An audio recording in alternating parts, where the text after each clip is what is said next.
Hey guys, how's it going? So this is a recap video from the past 2 weeks. We've put up a total of 5 videos since Samantha Grace arrived.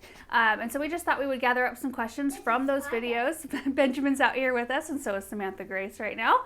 We thought we'd just gather up some questions from those videos and answer them for you guys. Hi, how's it going? How's it going? You are such a sweet boy. Do you love your baby sister?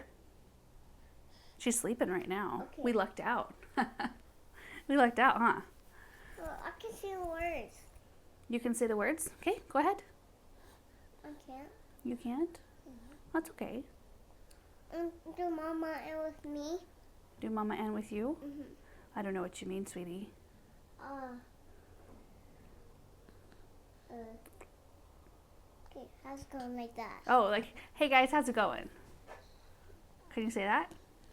Hey, how's it going? Yeah, good job. Can you tell them what your favorite movie is? It's my best train.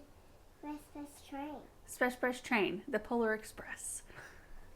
We've watched it probably no less than, what, 35 times? Oh, more than that. More than that? I'll bet we're close to 75 at this point. Yeah, and it's usually only the first 20 minutes, and then we need to start it over again.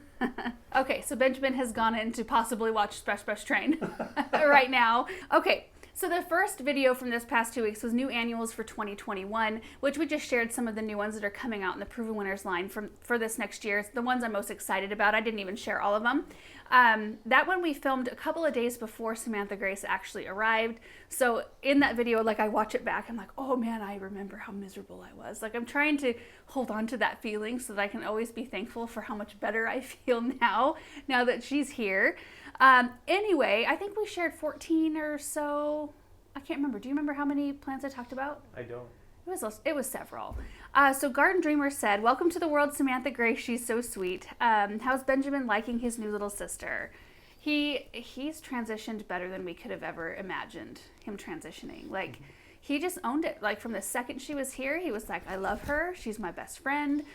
He always wants to kiss her and watch, like, when we're doing anything, he watches. So when we're feeding her, and there's Russell. Hey, Russell, what are you doing? Huh? Well, you can't get that close. Come on. Everybody wants to, like, be around baby. I can't blame him. I cannot blame him. Let me hold her up a little bit so you guys can see how sweet she is. Oh, she's all bundled up. It's actually 52 degrees outside today, first day of February, which is insanity. It's beautiful and it's cozy. So, in this room anyway. So Benjamin is doing great. We were super thankful for how well that whole transition went. I don't know that we filmed anything when we brought her home because we were so just wanting to be present in that moment. Did you film anything? I don't think I did. I think maybe I took a couple pictures. Yeah. You know what? I was, it's kind of a blur. Holding her. Were you holding her? Yeah. Because I brought her in, and I think I was holding her, and so I wouldn't have been filming. Mm-hmm. Tyrena said, you really love your job, or do you see it that way? And I think that comment came because we have filmed some videos, we have done a little bit of work, and I do love what I do. I love to garden. I love plants. It's just a part of who I am. And I think I'm wired a tiny bit different than, I don't know. I bet you guys, a lot of you guys are wired the same way as I am. But I get a lot of fulfillment from doing projects, from having productive days, like full days that are really productive. So like jumping right back in feels super natural to me, and we haven't really jumped right back in. Like, I don't think we'll film anything else today, which typically we're like, okay, can we get 2 or 3 videos done today? And I'm like, no, let's just sit and chill and chat, and that'll be good for the day. And then we'll hang out with the kids. Hold on, Russell, you're kind of getting up in my business here. Too close. So I am very thankful that we do something that I love so much, and thankful that I get to be around our kids as much as we are. So anyway, yeah, it just has seemed like a natural thing just to start working again a little bit. Laura said, do you have a new perennial video coming out as well? Yes, we do. I filmed that one a few days ago. It was really crummy outside. It was like sputtering snow and it was freezing cold. I had heaters on in here. Anyway, that's kind of beside the point. Yes, we do have a new perennial video coming out probably, hopefully in the next couple of days. Paulette said, I love all your videos and noticed your Greek pillar plant stand next to you. Could you let me know where I could purchase one? I'm guessing this one right here. And I think that's called the large Sicilian pedestal from Unique Stone. I think that's what it's called. You can get on Unique Stone's website though, and there's a ton of beautiful pedestals to choose from. I Kill Pretty Things said, I cannot wait for your container plantings. I'm so excited to see your arrangements. Will there be another flower alley? No. I'm not really in the mood to do any like experimental projects. I would like to do flower alley, but one plant per pot. Okay, so you want to do it again? Yeah, do you want to line them up in the same spot? No, not in the same location, but I think. Are you going to take care of all of them? I could. Yeah, I actually would enjoy it. Okay. Maybe it'll be so my project. Aaron will do possibly another flower alley, but just one plant per pot, which I do think is more appropriate for the size of pots. Yeah, if you're going to use the same containers, they're all full of bulbs right now. Oh. But they'll be emptied out by the time you need to plant. I was thinking that it might be kind of neat to do a like fertilizer test, like do Proven Winners water soluble, Espoma liquid, and then maybe no fertilizer, and try, or maybe one with the slow release, one with flower tone, like the granulated, instead of doing a weekly fertilizer regimen, and just see how each one of those plants, like use the same plant, like maybe a Supertunia, just one Supertunia or something, and see how each one of them reacts and which one does the best and so forth. I think that would be a fun experiment. Petra said, congrats to you and Aaron on your precious girl. Can you please explain what you do with your strawberry plants over the winter? Do you leave them in the ground, in pots, or bring them into your cold frame? So the ones that are in containers that we are able to move, we do move into the cold frame. I think I've got a couple of those galvanized tubs that have strawberries in them. We just cleaned them up a little bit. There's that layer of mulch, like straw, on top that still looks pretty good. So those will winter in the greenhouse. The other ones, like in our raised bed area, which I think that's the only other place I have them. I did plant some of the Buried Treasure Red along the edge of a flower border near our kitchen. They got spider mites so bad. We had a bad spider mite year last year, and I ended up just pulling them out because it wasn't worth trying to spray them. I would have had to use a ton of spray, and it wasn't worth it. So anyway, yeah, the ones outside, they're a zone 5, so they do survive our winters here. I've had them winter over for a couple of years. And they're doing great. Alejandra said, was that your phone resting on top of your cup of water? It must have been in one of the videos. I do remember I had a cup of water, ice water sitting here, and I put my phone on top because Russell kept trying to drink out of my cup. And I noticed a little sick face right there, but I think it would have been more sick to have a cat drinking out of my water than just resting my phone on top. I don't know though. Have you seen the studies of what? Don't tell me. La la la la la la. I don't want to know. I don't want to know. It's on my phone. Ugh. RDM said, I have gnats on my lettuce starts. Tried peppermint oil, soap mix. Ugh, could you address this problem? The best thing that I've been able to do for gnats is to, one, let the soil dry out a little bit. They have their eggs and stuff in that top layer of soil, and they thrive on moisture. So if you have a humidity dome, remove that. If you don't have a fan in the area, set up an oscillating fan to create a little air movement. Let that top layer of soil dry out. Not enough to hurt the plants, but enough to maybe, make the eggs or the bugs suffer a little bit. And then I use those, I do use some sprays, but I like those yellow papers. I know they don't look that great. They're like sticky papers that you put on a little wood stick. And then you can kind of place them around. I'll place them around our plant room when it was upstairs. And then I've got one going because I noticed one gnat. And where there are one, there are many, usually, starting. So I went ahead and just preventatively put one of those sticky traps out right where I saw that gnat. And I find that those really cut down the population, and they cut it down fast. Anyway, that's what I would try to do. I mean, you can do insecticidal soaps or neem or something like that, but you really have to be diligent with it. And for starts, like little vegetable starts and things, I don't really like the thought of spraying, even organically. I don't really like the thought of spraying things. So if I can create an environment that's not suitable for the gnats and then use those sticky traps, I think that's a really good way to go about it. Elizabeth said, you are both beautiful like the flowers. Question, did you have to go straight to 0 to 3 month clothes? She was in newborn clothes. She got to wear each one of her newborn outfits one time, and they're all packed away. So are a bunch of newborn diapers that I bought. We'll just donate them. In fact, I've got a box started that we're going to take down to the relief nursery. And now she's in 0 to 3 month clothes. She's got a little ways to go, maybe this much in length for her feet to fit to the very end, but she's filling them out pretty good. Katie said, aren't you a sight for sore eyes? Baby girl's beautiful. Long term, will you be calling her Samantha Grace or Samantha? I will probably be calling her both. Samantha Grace is probably what I will always call her. I've called her Samantha a couple times Samantha Grace just kind of rolls off the tongue really nicely. I will never call her Sammy or Sam. If she wants to be called that later, she can. Nor will you allow other people to say Nor will I allow other, whenever I see that, I'm like, I've never called her that, so please don't call her that. And like Benjamin, I told people like, oh, Ben or Benny is fine, not Benji. And now when I hear people shorten his name, even though I said it was okay, I'm like, oh, why did I do that? He's just a Benjamin. Yeah. He calls himself Benjamin. And if he wants to be, like, if he wants to shorten it, once, he's got a bunch of friends following him around or school days or whatever, if he wants it shortened, that is his decision. But my mom is the same way. I have a brother who's Joseph. I call him Joe. My mom has never called him Joe. It's always Joseph. I don't know. We just like those long names. They're pretty. You were saying this morning you were going to call her Mantha. Yeah, Mantha. That's weird. Yeah. Don't call her Mantha. Somebody was saying that if she wants like a trendy name later on, it could be Sammy G.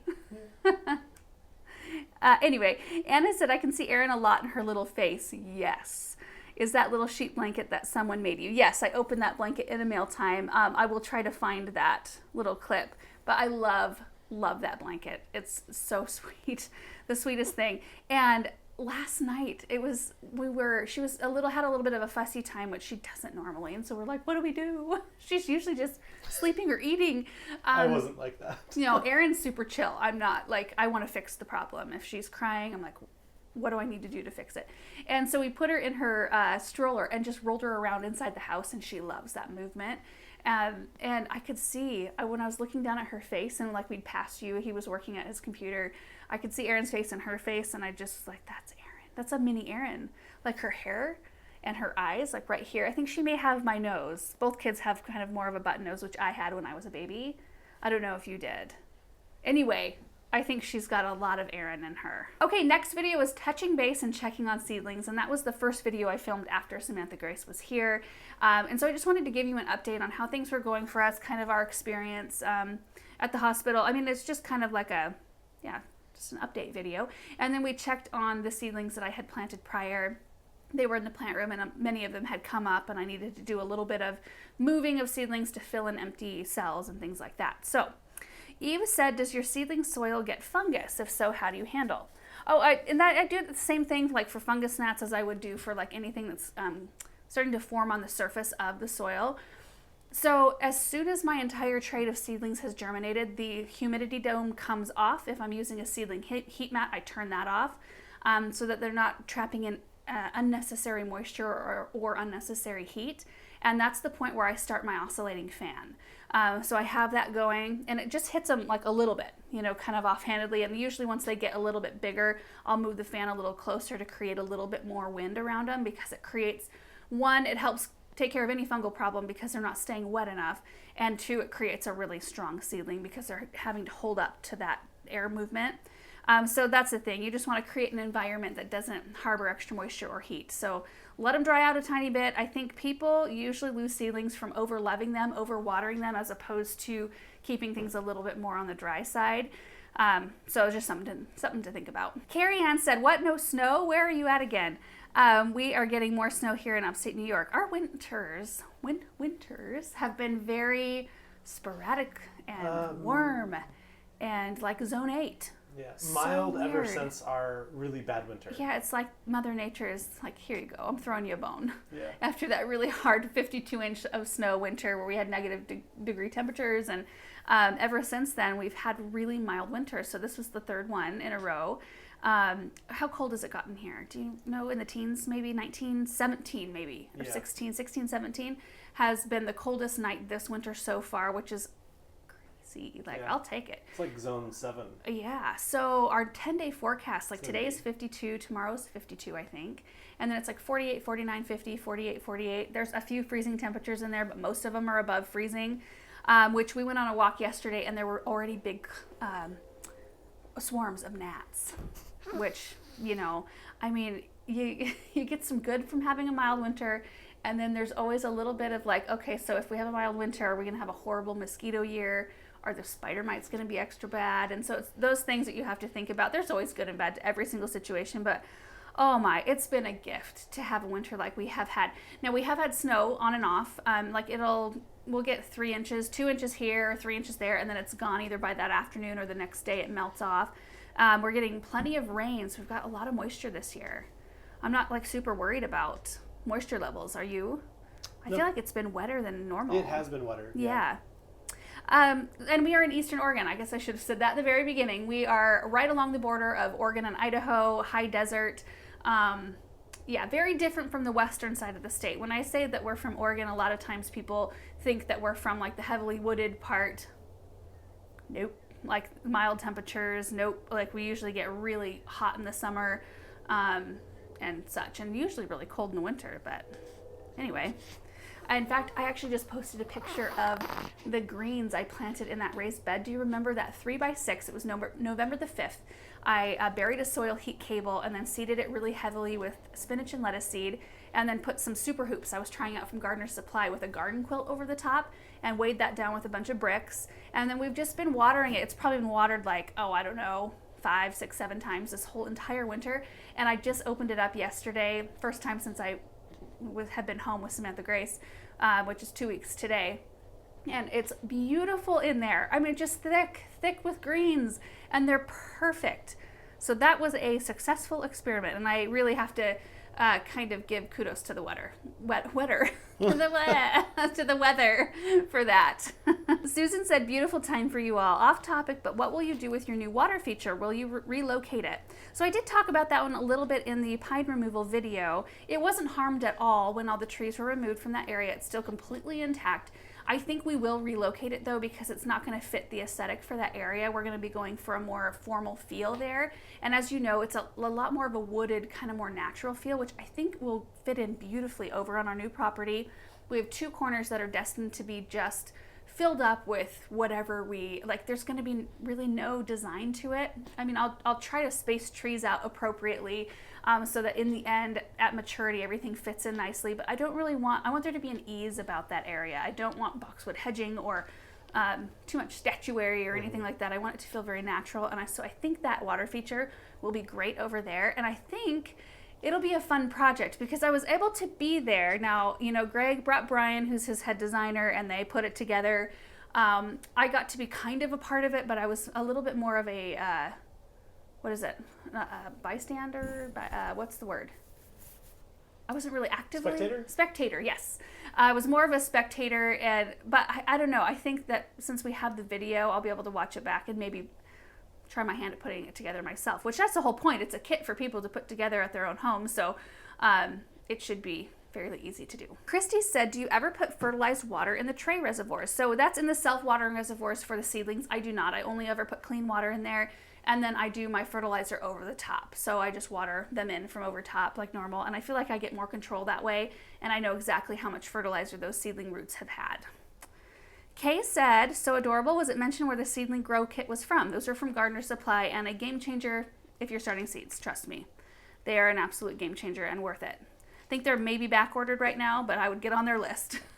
I know some people have said, like, I'm slowly transitioning all of my trays over. So like every year I'll buy 3 or 4 and then phase out some of my old ones. And there is a place for old ones too. Like I still used an 11x22 standard tray with the the cells in it for my onions, and it just made more sense for me to do it that way for the sheer amount of onions I wanted to plant.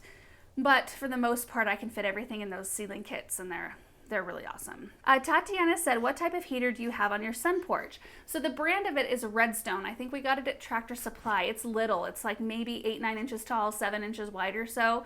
And it's perfect for this small room because I can close the doors here, even though there's quite a gap underneath the doors, so air can really kind of come in here however it wants to. Like it would be very cold if I didn't run that heater. But it's got a thermostat that if I set it properly, it will turn off when it's warmer out, and then it kicks back on when it gets down to a certain temperature. It's been really handy. Stacy said, what's on top of your seedling soil? Vermiculite? Yes, and I'm not sure I actually explained the vermiculite that well. The reason why I put that on the top, I did it for the very first time when I read on the back of one of Johnny's Seeds packages for flowers that I was starting that I needed to put a layer of vermiculite on the top to help with like fungal issues forming and for moisture retention. And I've had such good luck doing that. So I've been starting to use it on more things. And I do notice when I buy like packs of onions at the garden center, a lot of times it has vermiculite on the top. And I thought, well, if the pro growers do it, then I may as well give it a shot. and it does really help. It kind of takes the edge off of things drying out so fast. I don't think it's something, I saw a question about like a citrus tree. Somebody wanted to know if adding a layer of that on top of the soil would be helpful for moisture retention. I think it would take an awful lot of it to help. I mean, you could mix it in with the soil, which would help, release some water or retain some water. But I think you would maybe need to do a repot for that. I'm not sure a top layer would do it.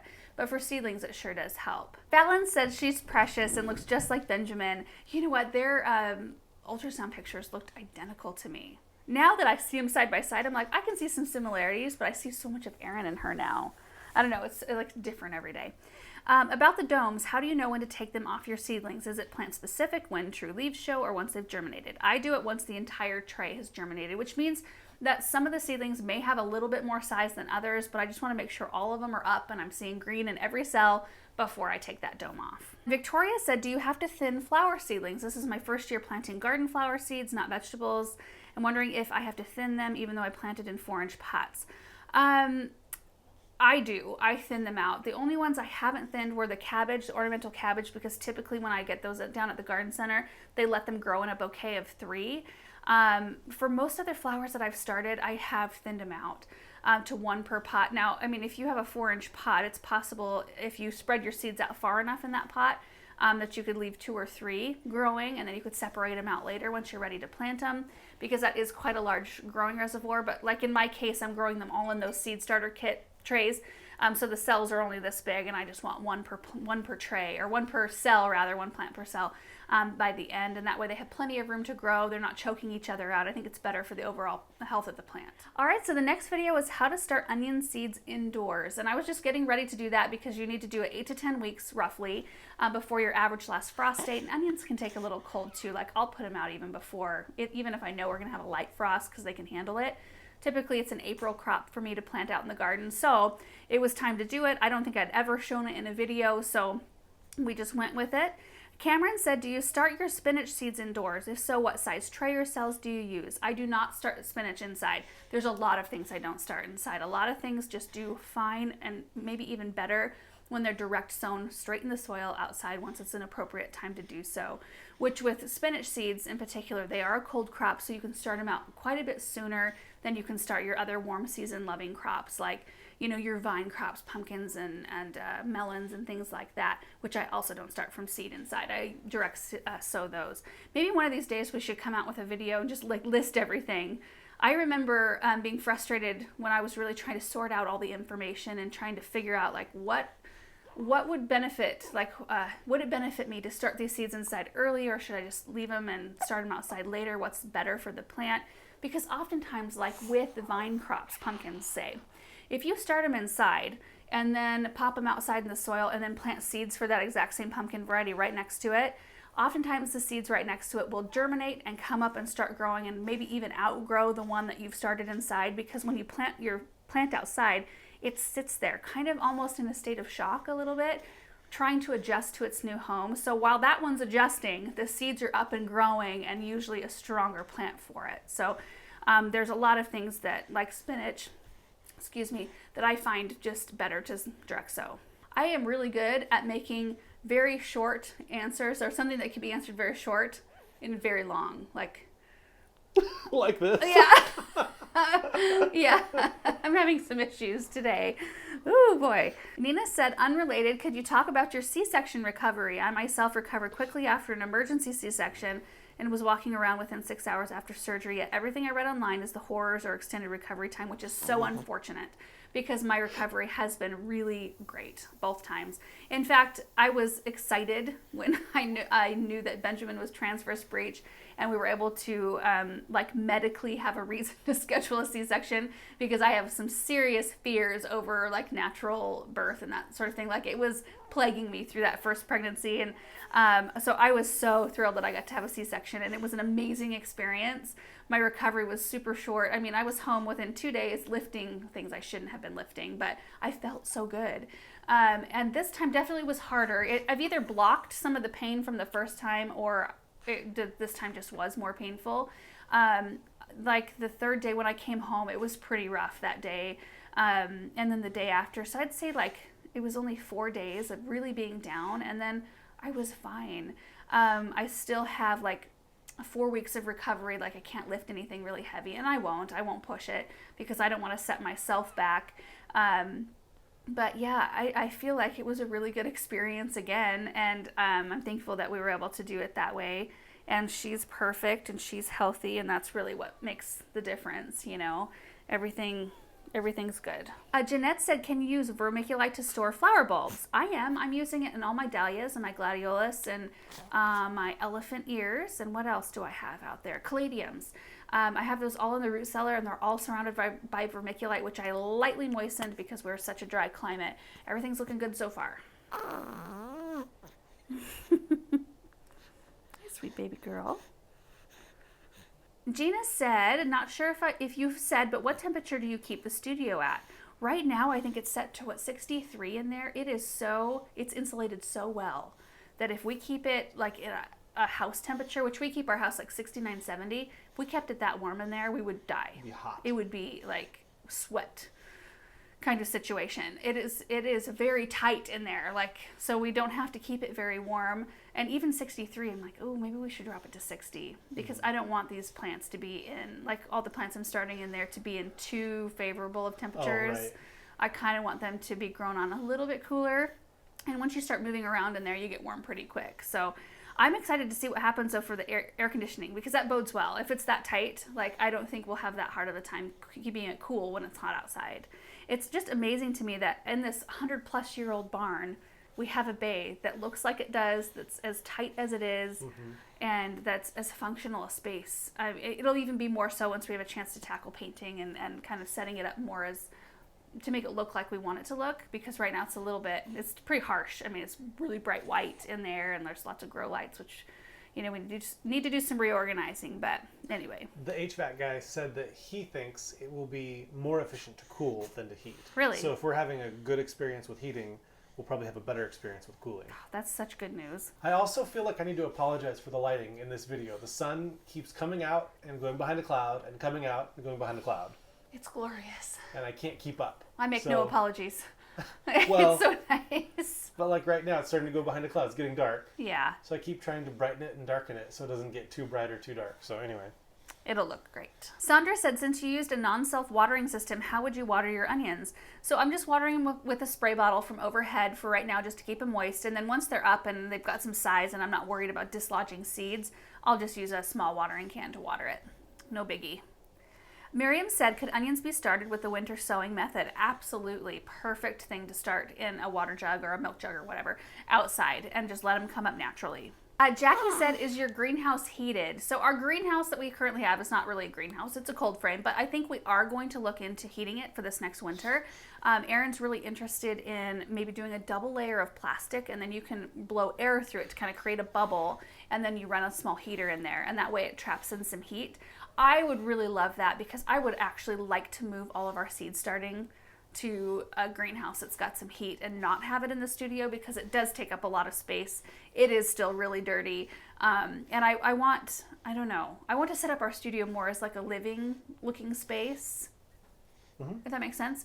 And then move all of the like grow operation stuff out to the greenhouse. So it may actually become a greenhouse at some point, maybe this next fall. Gardening from Scratch said, if you don't have a cat scratching around in your garden and pots, to use the restroom, are you even a gardener? I don't think so.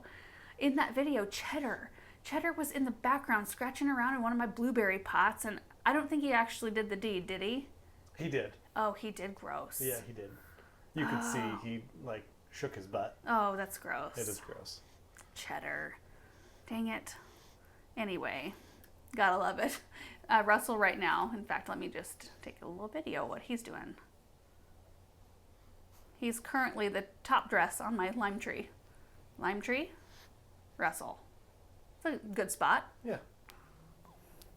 The next video we put up was removing our pine trees, and we showed you 9 trees that we were having removed from our garden, some of them which had already been taken down, but we had some footage of it. Aaron got out there with the drone and cameras and things. So I started up front, just kind of explaining what we were having removed and why, and kind of our reasoning. Most of the things we had taken out were riddled with problems. Oh no. Oh, hold on. Oh. Anyway, so I just wanted to give you a tour of what it looks like, even though like our winter garden right now, especially right now, it's looking very stark now that a lot of the trees are gone. But when we had those removed, it like released a weight. Like not having those pine trees that were full of blight there and not worrying about working around, problem issues out there. It was just such a burden lifted, and all of a sudden, like, it's decluttered out there. The tool shed's gone. Our friends came and got that. They're using it out at their farm as a bunny house, which is perfect. So now I can look out windows and I see our chickens running around in their run, which I couldn't see before. It was blocked. And I can really see like the gazebo really shines now. And our city, I think they're still working on like logistically how they're going to get it moved, but that'll happen soon. So in the end, all we'll have out there is the coop, the Hartley greenhouse, and then formal gardens around it. I'm really looking forward to doing that. Natalie said, this is going to sound silly, but what are tumbleweeds made of? So it's a weed that grows around here. It's a Russian thistle. They grow in kind of like this ball shape, and then they break off at the bottom. Then they roll around in the wind and release their seeds everywhere, all through the land. So whenever we get a windstorm, and if there's somebody that hasn't taken care of the Russian thistles, which there is natural habitat around us, they just will blow all over the place, and then we'll have some things to take care of in the spring in terms of weeds. Sarah said, love learning about your design process. What are some of the trees that you would love to plant in all of your new spaces? Oh my word. Oh, should I start listing them? Like, I'm thinking about even the new space out here and how Aaron and I decided we want big shade trees in the grassy area, kind of more toward the perimeter, to keep the middle a little bit more open for the kids to run around and play. But like in the corners, I want to do like lots of different types of maples and birch, zelkova, lindens, crab apples, plums, probably some pears. There's so many different trees. So many different neat ones. Probably some oaks out there, the types that don't hold on to their leaves over the winter. Hornbeams, most likely. There's going to be a small orchard. So it'll be really fun to start picking some things out, especially out there, because it's going to be so much more free and not formal that I can just pop one of this there and one of that there, and there won't be any striving for balance of any kind. Kyle said, have you ever looked into whether your house's old wing is a Sears catalog house? It looks fairly similar to the modern house number 111. I looked it up. Did you? It does look similar. Really? Like the layout is pretty close, except for in that one there is a bathroom upstairs in between like where the plant room and where her room is going to be. There's like a bathroom tucked in, and there's no bathroom on the old side of our house. There was an outhouse. That's how they did it. But there could have been a bathroom. Is there plumbing that goes all the way? I mean, it would make sense because that's where the butler's pantry is. Yeah. Like all the water could come up the backside. Yeah, there could have been. Maybe. Hard to say. I don't know. It is hard to say, but yeah, it's very, very close. And I kind of like spent some time looking around at some of those old floor plans, and it's so fun to look at those things. I did mention in the video that we would like to kind of tear off the new addition on the front side, like tear off all of the siding and the windows and reframe windows in to where they're matching, and so we can put some fake dormers up on the roof and make it look a little bit more colonial than it looks right now. Of course, that's looking like it's going to go like, what year? 2025, 26? Yeah, I think that's one of those just like master game plan, things where it's the dream plan. Yeah, and when you're getting into projects, you just kind of want to have a master plan so that you know, like, well, if we do this, because you don't want to have to redo something after you've done it already. Right. You know, if you're going to remodel a room. Well, for example, I was talking about painting the rest of our bedroom, which I've only painted half of it. It's been the same for like years. Anyway, we talked about doing some really pretty molding, some wainscot in there, and Aaron's like, I don't think we should do that, because if we do that, they're going to reface the walls in there, like do a coat, or they're going to do a flat board to create that. And then we're just going to go ahead and have the side ripped off and the windows moved around to where it will mess up all the wainscots. So maybe we just paint for now so that we're not, doing projects out of order. Anyway, yeah. Defend Yourself Brother said, love the channel. Can't wait to see what this year brings. Is it pricey to have an arborist take out a tree? I think it depends on your arborist. I've heard some astronomical bids. Here, I keep telling our guy, like, you should raise your prices. Like, you don't want to tell somebody that, but they book out like 6, 7, 8 months in, they got to us the next day because, okay, we got so lucky. I called them And I just said, hey, we're ready. We're ready for the pines to come out. Plus we've got some other things. And he was like, great. I need some projects to keep my guys busy because we are booked out like solid, but everywhere we need to go is so muddy right now. They can't get in with their equipment, which like the timing worked out great because it's nice to have a blank slate out there. That's your other master plan. You don't want to put the Hartley in and then have big equipment come in to take the pine trees out. Oh my goodness. I'd have to leave if that was going on. Yeah. Like, and people were I mean, they're so professional, nothing would happen, but it would make me nervous. But anyway, so yeah, they were out the next day taking these things down. So we didn't even really have time to like let the decision of taking those trees sink in. It was like, nope, boom, boom, boom. Have a baby, have 9 trees removed. You know, let's just lay waste to the garden quick while you're trying to recover. No big deal. I don't know. I think I do better with life when I don't have time to think about things for too long. Just gotta roll with it. Kathy said, our neighbor's tree has blight. The branch hangs over our yard. Last spring, a few plants died suddenly, withered one day, and crunchy the next day. Is that from the blight in the tree? Most likely not. Definitely, if you have blight and you have leaves falling from a tree, keep it clean underneath. But a lot of times those blights are more plant specific. Like the one that we have, it's I wrote it down here. It's like Dothostroma needle blight, and it really just affects needles in different types of evergreen trees, and I haven't seen that particular type of blight anywhere else. Now, I am not like up on the science of blights and things, but like even fire blight is more susceptible, like the apple trees, crab apples, pears, things like that are more susceptible to fire blight than other plants. So I don't think that's what happened to yours, and that's really quick for something to take it out. So I would think something else was going on. Dorothy said, it's already so much work. Why would you take out grass just to replace it with grass? So I explained how, I explained how we are taking like a lot of the things up front here out, as well as a lot of the grass, and then we're going to reseed everything together at the same time. The reason for that is there's really not that much grass up here, and a lot of it's under trees. Like we have the ash tree and the crabapple tree, and the grass that's there doesn't grow very well because it's not the right kind of grass to handle shade. So we're going to be able to seed everything properly and mix in some of that red creeping fescue is what we use in the shady areas. So we'll be able to mix that in underneath the shady areas, so we have a nice green lawn under there, as well as, you know, the rest of the space. And we do have issues up here with clover and spurge.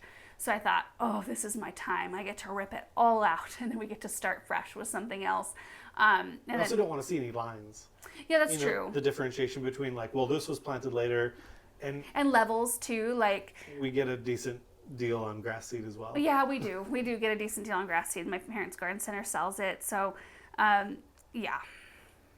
I think in the end it'll look more cohesive and less patchy, like trying to patch things together. If it was a huge lawn, I would probably reconsider, but this is not very much. Patricia said, you know that tree that Aaron bolted together? How is that tree? It did so great this past year. It never, like, no side of it looked sick.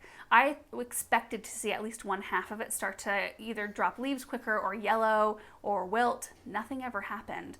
And it actually looks like one of the sides has started to heal together, but I think it'll be telling this next year. I think we'll see how it leaves out this spring, and then we'll see once it gets to the hot part of summer how it handles. But I'm really hopeful that it's going to be fine. Yeah. Jan said, I sure wish you'd check out the Garden Professor's blog to learn how to properly plant trees and shrubs. Your system dooms them to eventual failure, really. Would it hurt to just take a look at root washing? Science is better than how we've always been told to plant. Okay, so my opinion on the whole thing is I feel like people overcomplicate things big time. And, you know, it's interesting, too, because I've grown up in my parents' garden. I mean, their garden's 31 years old. I've seen them put it together from basically nothing to what it is now, which we've showed you guys. And so I've learned a lot throughout those years. And there are some things that I don't do now that I used to do. Like I don't add compost into holes anymore for the most part. We've been doing land and sea recently because it's more of an acid base and we're trying to acidify our soil. So you will see me do that more and more. But I don't think it's as necessary as I once thought it was. And like breaking up a root ball, we've been able to learn so much from growers in the industry ever since we've started making videos, getting to know growers out there. They talk about how breaking up the root memory is not nearly as important as I once thought. Like it needs to be severely root bound to want to break it up, because oftentimes you can set that plant back more by trying to break up the root ball. Like you think you're doing a good thing and it's not really the best thing. I don't know. I try to keep as open-minded as open a mind as possible to learning new things, but I also feel like tried and true, the things that we've been doing for lots and lots and lots of years with great success are also okay. And I feel like a lot of times we overcomplicate, and that is really hard for new gardeners, I think. I think we discourage a lot of people because they don't know where to start, and then they see all of these opinions, and then people that are very like strong in theirs, like this is the way to do it and you can't do it any other way. I don't really feel that that's the case. I feel that there's a lot of different ways you can do things. Like I've watched somebody who takes away like a ton of the root ball and plants trees like to where there's a disc of a root ball left, but maybe that's the way they've always had success doing it. So I'm not gonna just like jump in and be like, that's the wrong way to do it, your tree is gonna die. You know what I mean? Because maybe theirs have done great through the years. I don't know. I think plants are a lot more resilient than we give them credit for. And it's hard to argue with people like your parents who have been gardening for 35. Well, more than that. 40 years. That's just how long they've had their garden. My mom's been gardening since she was born. Yeah. Well, you know but what I mean. They don't have trees die on them, No. So it's like, well, just think there's so many different ways to plant. Yeah, I just think keeping an open mind in all things is a good way to live. Miranda said, what about the lemony lace elderberries? Well, they got smashed a little bit, but I think they will be completely fine. In fact, elderberries, you can go in and pretty much, look at her, she is just like, you can pretty much just like cut them down right at ground level and they will come back fresh every single year. So I think we'll move those out to the new property. RMK said, given you enjoy a blank slate to work with, did you ever consider a totally different location for your Hartley, such as a centerpiece on the new property? Yes. How did you decide to keep it where the old gazebo was? Okay, yes, we've considered so many locations. I thought about putting it in the back part of our cut flower garden, which is going to be in like the North 40 out there.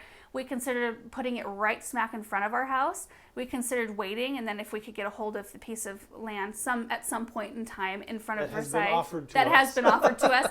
We just don't have the money right now to buy it. If we could get that, it would be beautiful to put it like straight in the center of Versailles out there in the middle of that grass. But I actually think it's going to be best where the gazebo is because it's halfway between our house and the barn. Our house is where we do all of our cooking, so if we want, I'm setting this up as like an extension of our home. We'll have a dining table out there. We'll also have plant material as well, but I wanted a place where we could easily take our food, but also a place that was in a good distance from all of our supplies. All of our gardening supplies are in the barn. So it's a really good location. I can see it from all the north windows in our house. You can see it across Versailles. I think it's just a really nice location right there. But yeah, it's tough, especially when you're doing something like that. Like the Hartley, like that's a dream for me. And so picking a spot to put it seemed like a big responsibility. Did it seem that way to you? You were just happy with wherever. Yeah, I think it was fine. But I'm like, because we're only gonna have one. Yeah. So like we got to make sure we're putting this in the right spot. But I think it's gonna be perfect. Queen Bee said, since you're ripping out the grass and fence, will you also replace the Frankenstein walkway right in front of your front door that you've been wanting to do since day one? Yes, yes. That will be torn up as well. In fact, I just started sketching out the front last night. And I think what we're gonna do, it's gonna be a little bit weird because this is the formal entrance of our house. And the sidewalk, the sidewalk that goes straight out to our arbor, like it needs to go somewhere. So I think we'll end up like taking it straight out and maybe going a little further and then curving it back in to where it lines up with where our brick walkway comes out on the west side. So it kind of is like a loop. And it also will kind of lead you out to where there's parking area. I don't know. We're going to have to see how the whole thing comes together. I have like a little vision. Do you have like... Yeah, I've got vision for it. Yeah. I can see it. You thought my drawing was not to scale. I did it on grid paper. Yeah, you did. Yeah. And the last video was taking Benjamin on a trip down to the garden center. My parents just got their first brand new load of spring colors, so Hellebores, primrose, pansies, violas. There were some ferns there. And we wanted to pick some flowers out for a container that I'm looking at right now that I'm just enjoying so much. But I also wanted to take Benjamin out. We look for opportunities to take him out individually, and he loves to go visit Nana and Papa. He loves to go to Jolson Juice and get a big cookie. He talks about it often. So it was just a good day to take him out and do that. And we had fun. We watched trains, and it was raining, and Jeannie said, I wonder if you will also paint the trim of the stained glass window to match the new door.